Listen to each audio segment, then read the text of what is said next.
Hey, in today's video, we are talking about Gunung Padang Pyramid. Watch the whole video and find out this secret. Let's start the video. An enormous pyramid-like structure in Indonesia that may represent the remains of an ancient temple hid underground for thousands of years. Scientists presented evidence of the remarkable construction December 12th year at the annual meeting of the American Geophysical Union, AGU.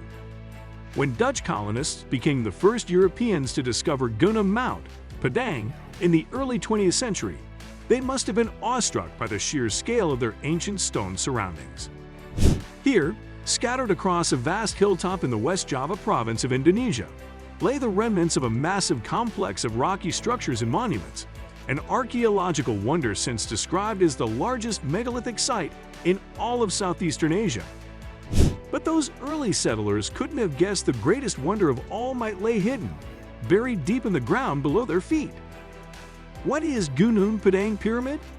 Gunung Padang is not the hill we think it is, but is actually a layered series of ancient structures with foundations dating back some 10,000 years, or even older. Studies proves that the structure does not cover just the top, but also wrap around the slopes, covering about 15 hectares area at least. The structures are not only superficial, but rooted into greater depth. Using a combination of surveying methods including ground penetration radar, GPR, seismic tomography, and archaeological excavations, the team says Gunung Padang is not just an artificial structure, but a series of several layers built over consecutive prehistoric periods. There are several layers. The topmost, megalithic layer made up of rock columns, walls, paths, and spaces, sits above a second layer some 1 to 3 meters below the surface. The second layer has previously been misinterpreted as natural rock formation, but is actually another arrangement of columnar rocks organized in a matrix structure. The third layer of arranged rocks, containing large underground cavities or chambers, extends as far as 15 meters deep, and this sits upon the lowest, fourth layer, made of lava-tongue basalt rock, somehow modified or carved by human hands. What research says? According to the researchers, preliminary radiocarbon dating suggests the first layer could be up to approximately 3,500 years old, the second layer somewhere around 8,000 years old, and the third layer in the vicinity of 9,500 to 28,000 years old. The purpose of these ancient vast structures. The researchers, led by geophysicist Tanny Hillman, Natawajaja, from the Indonesian Institute of Sciences, suggest the ancient pyramid could have had a religious basis. It's a unique temple, Natawajaja told Live Science. For now, that's speculation, but if the researchers' other claims about the structures turn out to be right, it's a major finding that could challenge notions of what prehistoric societies were capable of. It's huge, Natawajaja told the Sydney Morning Herald in 2013. People think the prehistoric age was primitive, but this monument proves that wrong. Still, not everybody is convinced. Natawajaja's research has been the subject of much controversy in Indonesia and elsewhere, with a large number of archaeologists and skeptics criticizing the team's methods and findings. Most of the workers here at Gunung Padang today are, in fact, members of the Indonesian military who have been called up for a different kind of duty. They are doing the hard labor under supervision from scientific experts. There is also reportedly an unlimited amount of funding coming from the government, and a special helipad has been built on the top of the mountain for presidential visits.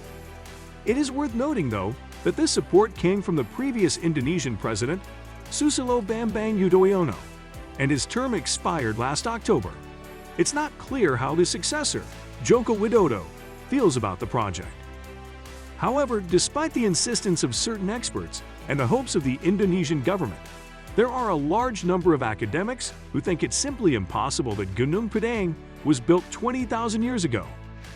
Firstly, they say the evidence isn't good enough, and there are alternative reasons for why some of the tests have come up with such old dates.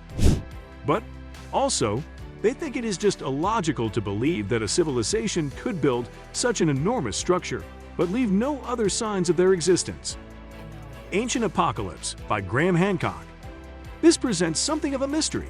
because the show closely resembles the sort of half-baked filler documentary that one of the lesser Discovery channels would slap up at 3 a.m. between shows about plane crashes and fascist architecture. Ancient Apocalypse obviously has an audience, but who on earth is it? Fortunately, you don't have to watch for long to find out. In quick succession, during the pre-show sizzle reel, we are treated to a clip of the show's host Graham Hancock being interviewed by Joe Rogan. Finally, we have an answer. Ancient Apocalypse must be a TV program made exclusively for people who like to shout at you on Twitter. Of course it is.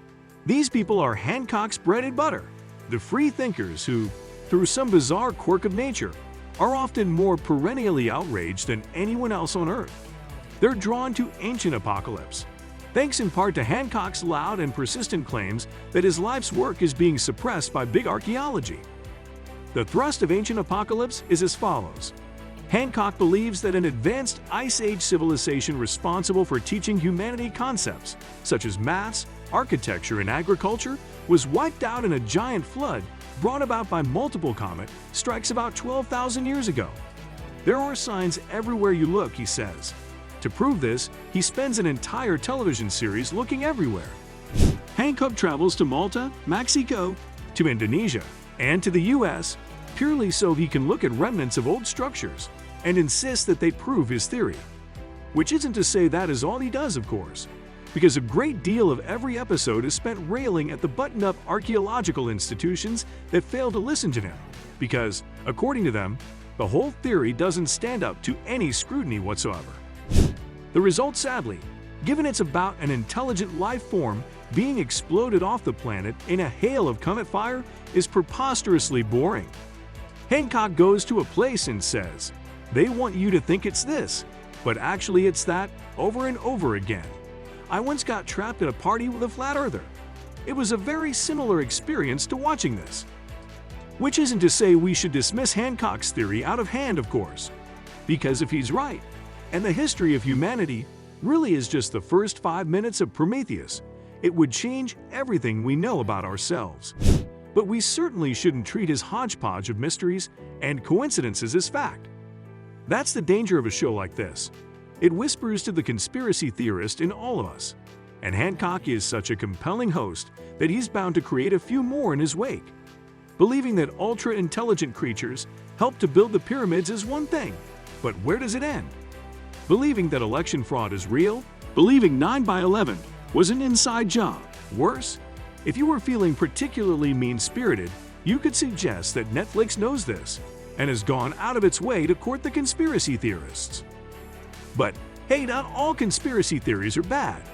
If you don't like Hancock's story about the super-intelligent advanced civilization being wiped off the face of the planet, here's another that might explain how Netflix gave the green light to Ancient Apocalypse. The platform's senior manager of unscripted originals happens to be Hancock's son. If you love similar content like this, take a look at my other videos. And if you like it, please smash the like button. If you have further questions, feel free to comment down below. See you in the next videos.